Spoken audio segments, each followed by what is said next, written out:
F-35和苏-57的五代机之争，外国网友各执己见，吵得火气上头，令人贻笑大方。美俄究竟谁更胜一筹？俄罗斯想卖苏-57由来已久，近日更是表示已经有多国求购苏-57，其中中东土豪也是十分感兴趣，并且俄罗斯要开始选择合适的合作伙伴，一种跃跃欲试想抢美国五代机市场的样子。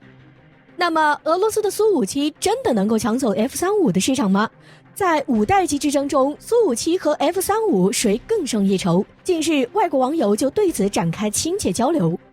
其实真正列出两种战机的优劣之处来比较，苏-57有明显的比 F-35更有优势的地方。首先，据俄罗斯此前公布的苏-57的成本仅仅只有 F-35的1半多，并且在战斗机的近距离作战上，而且苏-57已经在测试携带高超音速导弹作战，只需要破掉 F-35的隐身能力，苏-57自然更胜一筹。但是 F-35目前比苏-57更有优势的地方在于 F-35是多功能战机，在隐身性能上要更胜一筹，所以很可能在苏-57还没有破掉 F-35隐身的时候，就已经被 F-35击落了。而且 F-35还是多功能战机，在电子战上也有很大优势。不过这些在没有经过真正面对面的时候，基本上很难有一个明确的算法。所以现在也就是公说公有理，婆说婆有理。不过从市场上来说，在苏-57正式对外出口后，瓜分走 F-35市场是显而易见的。而且对于大多数俄罗斯网友来说， F-35的小毛病简直不要太好抓了，一抓就是一大把。龙腾网就择取并翻译了不少美俄等美俄网友在外网上发表的评论，各执己见的美俄网友们着实令人贻笑大方。总结一下，大约是俄罗斯网友所说的话。关于 F-35的一系列问题，比如 F-16曾经击败过 F-35， 还有近157个技术缺陷到如今都没有解决。F-35连五角大楼自己都放弃 F-35项目， F-35必须定时打开弹舱，不然就会因为过热而爆炸，无法通过起飞的第一道测试，因此此前的起飞就出事故等等之类的。于是就有一位俄罗斯网友总结到，在抛开隐身能力， F-35简直就像是一个废物。另一位网友也表示，美国战机还没有起飞就输了，你见过美国飞行员是怎么到处把飞机撞毁的？美国只能在空战中坚持4分钟。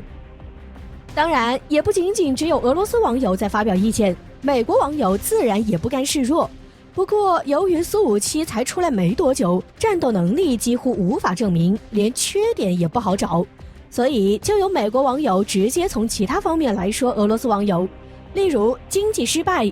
苏-57数量少，只能被 F-35围殴，隐身能力不行等与战斗机不相关的。其中一位美国网友就说，苏-57永远也看不到 F-35， 因为当 F-35接近时，苏-57已经沉入了海底。还有一位网友另辟蹊径，从空战扯到了海战，我们至少有11艘航母可以尝试，你们有多少航母？1艘，伙计，海洋是我们的。单说两架战斗机的性能，从众多评论中来看，美国网友很显然不是俄罗斯网友的对手，毕竟 F-35的缺陷是众所周知的，而苏-57才刚刚上架，并没有更多的信息透露，所以美国网友也只能踩着俄罗斯的航母不行这个痛脚。在现代战争中，海军同样是十分重要的一个节点，对此朋友们你们怎么看呢？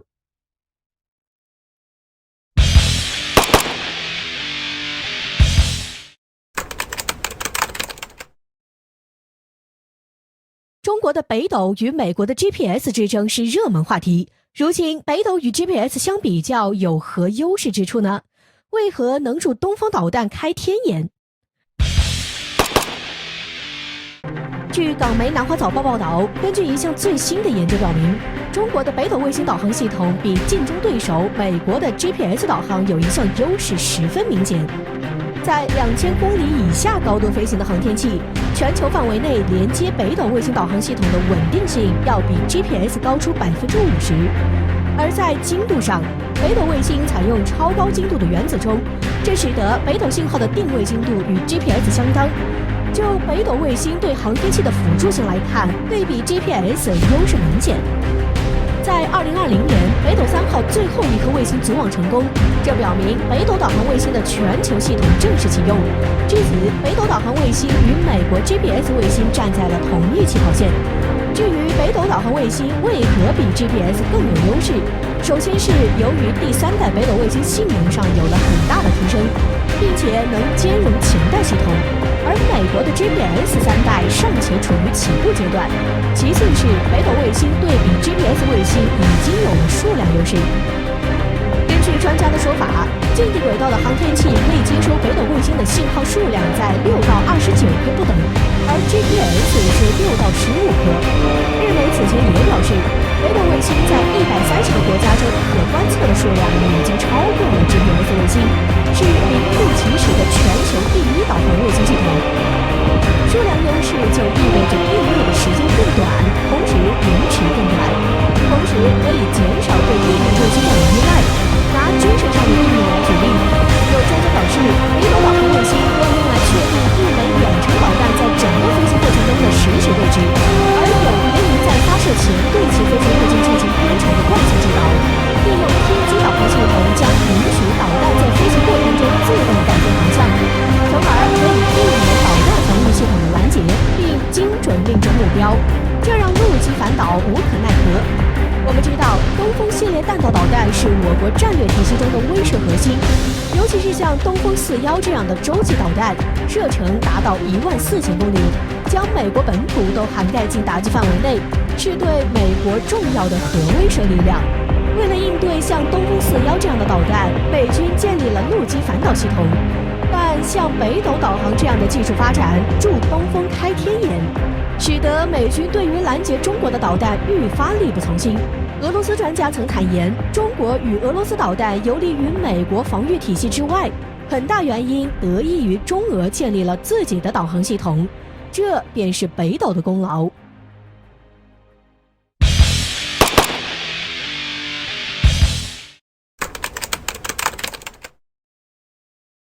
英空军正计划击落中国卫星，但为何却说这一计划会让日不落变成日永落？敬请关注本节目，了解详情。